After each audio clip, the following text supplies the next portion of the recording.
जय हिंद दोस्तों, वंदे मातरम। अभी पिछले कुछ दिनों में गंभीर को लेकर इंडियन कोच बनने की जो पूरी बातें हैं वो मीडिया में सबके सामने आई ही थी। ये भी बताया गया था कि क्रिकेट एडवाइजरी कमेटी ने गौतम गंभीर और डब्ल्यू वी रमन इन दो लोगों का इंटरव्यू लिया था और इसमें से ऑलमोस्ट सर्टेन है कि गौतम गंभीर को ही कोच बनाया जाना है।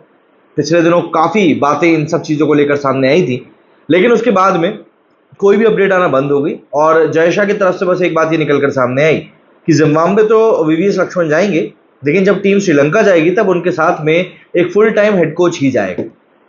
तो ये बात क्लियर है कि श्रीलंका के दौरे के पहले गंभीर के नाम का ऐलान हो जाएगा। लेकिन कई सारे फैंस अभी भी इस बात को लेकर सवाल उठा रहे हैं कि आखिर अभी तक गंभीर के नाम को लेकर अनाउंसमेंट क्यों नहीं हुआ है और गाड़ी कहाँ अटक गई है। और वो भी हम लोग तब बोल रहे हैं जबकि गौतम गंभीर का केकेआर के साथ में फेयरवेल का वीडियो शूट हो चुका है। इस बात के प्रमाण दिए जा रहे हैं, कई फोटोज वायरल की जा रही हैं कि गंभीर का तो फेयरवेल हो चुका है और वहां से वीडियो भी बन चुके हैं, एक वीडियो रिलीज भी किया जाएगा एंड इवेंचुअली चीजें रोल आउट होंगी। बट गंभीर के नाम का ऐलान अभी तक किया क्यों नहीं जा रहा।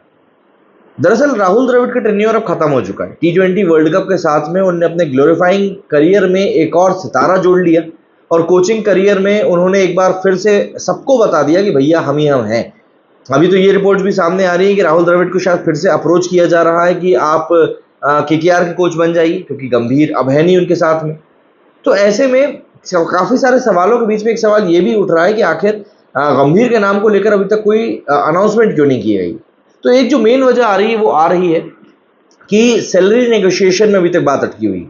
दरअसल जब ये एड रोल आउट किया गया था बीसीसीआई की तरफ से कि हमको इंडियन टीम के लिए कोच की ज़रूरत है, उसमें सैलरी वाले कॉलम के लिए साफ तौर पर लिखा गया था कि नेगोशिएशंस ओपन रहेंगे, प्लस एक्सपीरियंस के हिसाब से चीज़ें ऊपर नीचे भी हो सकती है।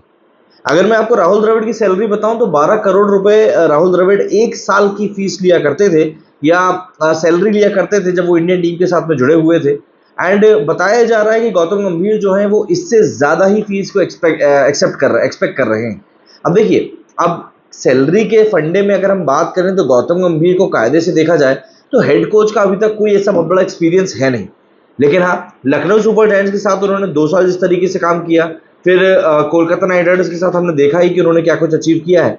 तो ये बात कह सकते हैं कि उनको भले ही हेड कोच का एक्सपीरियंस ना हो, बट उनको ये पता है कि खिलाड़ियों के साथ में काम कैसे करना है।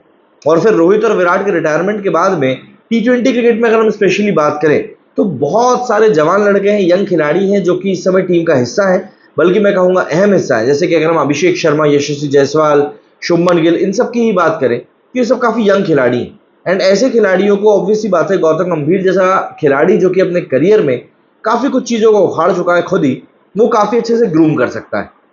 और जहाँ तक बात रही टेस्ट मैचेस की, तो वहाँ पर तो सीनियर खिलाड़ी सारे के सारे मौजूद रहेंगे ही, तो वो भी गंभीर को हेल्प कर सकते हैं उनके कोचिंग करियर को आगे बढ़ाने में। ये सारी चीज़ें कहीं ना कहीं गंभीर के फेवर में है। लेकिन फिलहाल के लिए जो बात निकल कर आ रही है उसमें तो यही बताया जा रहा है कि गंभीर को सिर्फ सैलरी नेगोशिएशन के ऊपर रोका गया है। जैसे ही सैलरी डिसाइड होगी, गंभीर के कोच के नाम के लिए जो भी डिक्लेरेशन होना है वो हो जाएगा। जय शाह इस बात को लेकर क्लैरिटी पहले ही दे चुके हैं कि चैंपियंस ट्रॉफी में और आने वाले आगामी वर्ल्ड टेस्ट चैंपियनशिप में भी रोहित शर्मा ही टीम के कप्तान रहने वाले हैं। तो एक बात सही तौर पर क्लियर है कि वनडे और टेस्ट मैचेस से फिलहाल ये दोनों, मतलब रोहित शर्मा और विराट कोहली, कहीं नहीं जाने वाले हैं एंड इवेंचुअली ये हमारे सामने खेलते रहेंगे। आने वाले समय में इंडियन टीम को कुछ वनडे मैचेस भी खेलने चैंपियंस ट्रॉफी के पहले, एंड फिर चैंपियंस ट्रॉफी तो है ही सही। और वर्ल्ड टेस्ट चैंपियनशिप का जो तीसरा राउंड है ये अब शुरू हो चुका है। पहली 2 बार में इंडियन टीम ही इसके फाइनल तक पहुंची थी, एक बार न्यूजीलैंड से तो एक बार ऑस्ट्रेलिया से इंडियन टीम ऑलरेडी हार चुकी है। तो ऐसे में अब देखना ही होगा कि इंडियन टीम टेस्ट मैचेस में कैसे आगे बढ़ती है। हालांकि इन टेस्ट मैचेस में टीम इंडिया को स्पेशली ऑस्ट्रेलिया, साउथ अफ्रीका के खिलाफ काफ़ी अच्छा परफॉर्म करना पड़ेगा अगर उनको वर्ल्ड टेस्ट चैंपियनशिप में अपनी जगह बनानी है तो। लेकिन गंभीर के नाम के ऊपर मोहर लग चुकी है और जल्द ही उनके नाम के ऊपर अनाउंसमेंट भी हो जाएगी एक बार जैसे ही सैलरी का नेगोशिएशन कंप्लीट हो जाएगा। क्या कहना चाहेंगे आप लोग इस बारे में, कमेंट करके जरूर बताइएगा। मेरे इस वीडियो फिलहाल इतना ही। जय हिंद, जय भारत।